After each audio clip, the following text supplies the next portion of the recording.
Bullet Sarojini ধারাবাহিকে আজকের পর্বে আমরা দেখতে পাবো কলি বাড়ি থেকে চলে গিয়েছে, আর সেই জন্য বাড়ির সবাই অনেক বেশি টেনশন করছে। এদিকে সরোজিনী যখন কলিকে খুঁজছিল তখন সে দেখতে পায় কলি একটা গাড়ির সামনে চলে যাচ্ছে। তখন সরোজিনী দৌড়ে গিয়ে কলিকে গাড়ির সামনে থেকে সরায়, আর গাড়ির হেডলাইটের বাতি আসে সরোজিনীর চোখে, যেটা দেখে সরোজিনী আবারও সেখানে অজ্ঞান হয়ে যায়। অন্যদিকে রণদেব সেখানে অর্ণবকে না বলে চলে আসে কলির কথা শুনে।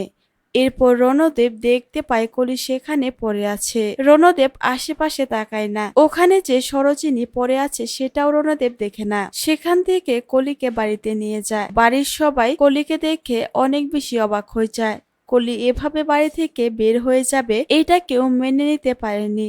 সেখানে রাগিনী চ্যাটার্জি কলিকে তেমন কিছু বলে না। এরপর কলিকে ঘরে নিয়ে যায়। অন্যদিকে তাপস এসে সরোজিনীকে তুলে।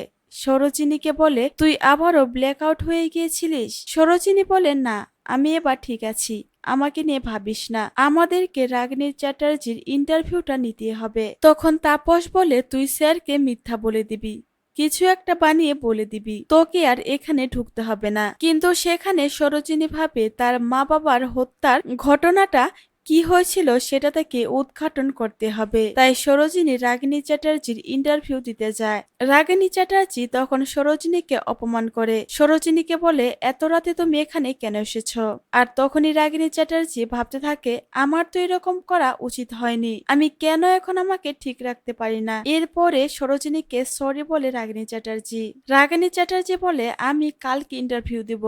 এরপর সরোজিনী সেখান থেকে চলে যেতে থাকে। সরোজিনী যখন গেটের সামনে যায় গেট তখন বন্ধ ছিল, তাই সরোজিনী তার বাইকের হর্ন বাজাতে থাকে। যেটা শুনে রণদেব মনে মনে বলতে থাকে, আমি তো এই হর্নের শব্দটা চিনি, এটা তো সেই জঙ্গলি বিড়ালের বাইকের হর্ন, যেটা বলে জানালা দিয়ে উকি দেয়। কিন্তু সেখানে সরোজিনীকে দেখা যাচ্ছিল না, সামনে ছিল তাপসের গাড়ি। এই ছিল বুলেট সরোজিনী ধারাবাহিকের আজকের পর্বের আপডেট।